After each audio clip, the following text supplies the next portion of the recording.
Guys, I'm being harassed in my own home.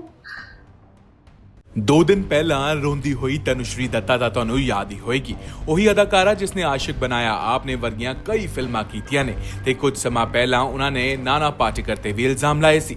ਉਹਨਾਂ ਨੇ ਕਹਿਣਾ ਸੀ ਕਿ ਉਹਨਾਂ ਨੂੰ ਉਹਨਾਂ ਦੇ ਘਰ ਦੇ ਵਿੱਚ ਹੀ ਹੈਰਾਸ ਕੀਤਾ ਜਾ ਰਿਹਾ ਹੈ ਤੇ ਹੁਣ ਉਸ ਰੋਣ ਵਾਲੀ ਵੀਡੀਓ ਤੋਂ ਬਾਅਦ ਕੀ ਐਕਸ਼ਨ ਲੈ ਰਹੀ ਹੈ ਤਨੁਸ਼ਰੀ ਦੱਤਾ, ਜ਼ਰਾ ਉਹਨਾਂ ਦੀ ਜ਼ੁਬਾਨੀ ही सुन लेने आ।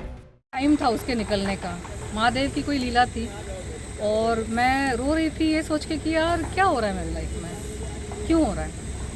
मैंने पुलिस को बुलाया और पुलिस आई एक इनिशियल मुआयना करने के लिए। मैंने वो ब्रीफली उनको बोला कि साहब ये इंसिडेंट बहुत सारी अजीब अजीब घटनाएं घट रही हैं। तो उन्होंने मेरे को बोला कि मैम आप सीनियर ऑफिसर्स के साथ मिलकर आप पूरा डिटेल में उनको बताइए। तो मैंने बोला ठीक है मैं आती हूँ।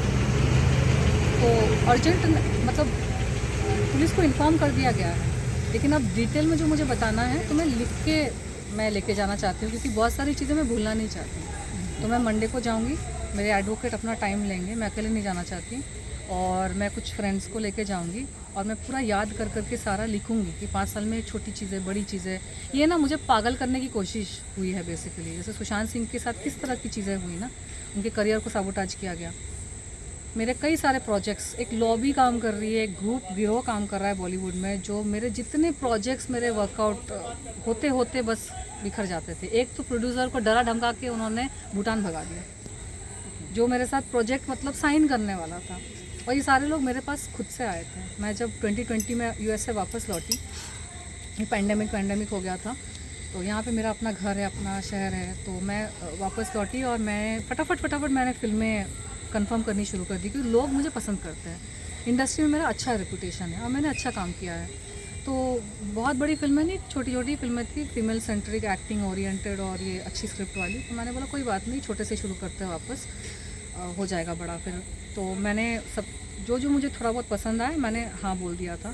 सब एक स्टेज पे था वर्कआउट होने के। एक स्क्रिप्ट थी कि किसी प्रोडक्शन हाउस ने उसको बैक करने को राज़ी हो गए थे, एक स्क्रिप्ट थी जहाँ पे फाइनेंसर राज़ी हो गए थे, और सब मेरे नाम पे फंडिंग आ रही थी।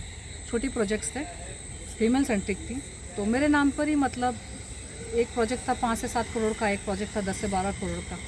तो आई डिडंट माइंड इट, क्योंकि मेरा इतना गैप हो गया है और मुझे लगा कि अभी माहौल ठीक है तो मैं कर सकती हूँ काम। लेकिन फिर से मैंने नोटिस किया कि ये एक पूरा ग्रुप एफर्ट है कि मेरे सारे प्रोजेक्ट्स ख़राब। तो फिर भी मैंने संयम नहीं खोया, मैंने बोला कोई बात नहीं, महादेव की जब मर्ज़ी होगी। अगर कुछ चीज़ नहीं हो रही है ना अभी, तो ये नहीं है कि कभी नहीं होगी। मैं नहीं मानती इस तरह से, मैं नेगेटिव पेसिमिस्टिक माइंड नहीं है मेरा। मैं बस ऐसे सोचती हूँ कि महादेव की अभी मर्ज़ी नहीं होगी, भगवान की अभी इच्छा नहीं होगी, बस जब हो जाएगा कुछ और हो जाएगा, ये नहीं तो कुछ और हो जाएगा। तो मैंने अपना संयम रखा। उसके बाद मैंने नोटिस किया कुछ और चीज़ें होने लगी। लाइक मेरे घर में ना जो पुरानी मेरी मेड्स थी ना, बुड्ढी महाराष्ट्रियन जो मेड्स होती है, वो थोड़ी भरोसे वाली होती है, क्योंकि उनको सुनाई नहीं देता। उनको 1 घंटे का काम 3 घंटा लगता है, लेकिन वो भरोसे वाली होती है, क्योंकि वो एजेड होती है, थोड़ी माँ जैसी होती है। तो वो मेरे पास काम करती थी, उनको मैं चाबी अभी दे के रखती थी। दरवाज़ा खोला तो वो हाँफते आई। मैंने बोला क्या हो गया भाई, इतना दिन आई नहीं तुम, मैं खुद कर रही हूँ, दूसरी छुट्टे की बाई को बुला रही हूँ। बोली दीदी, हालांकि वो एजेड है, दीदी बुलाते हैं मेरे को सब, तो बोलती है कि दीदी वो वॉचमैन बोल रहा है कि सीढ़ियों से जाओ। मैंने बोला क्या? बोली सीढ़ियों से जाओ, लिफ्ट में मत जाओ। तो उसकी वजह से मैं नहीं आई, क्योंकि मैं 2-3 बार आई और मुझको सीढ़ियों से भेज रहा था। मैं इतनी एजेड हूँ, मैं कैसे सीढ़ियों से आऊँ? मैंने बोला हाँ सही है, इसलिए तुम नहीं आई? बोलती हाँ, लेकिन आज मैं आई हूँ आपको बताने के लिए कि ये सब कर रहे हैं वॉचमैन लोग।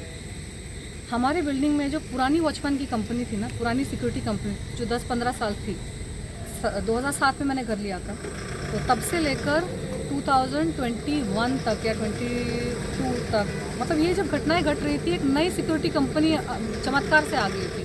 पुरानी सिक्योरिटी कंपनी जो भरोसे वाली कंपनी थी, उसको किसी ने भगा दिया था और एक नई सिक्योरिटी कंपनी को डाल दिया था, जिसका कोई आता पता ही नहीं था।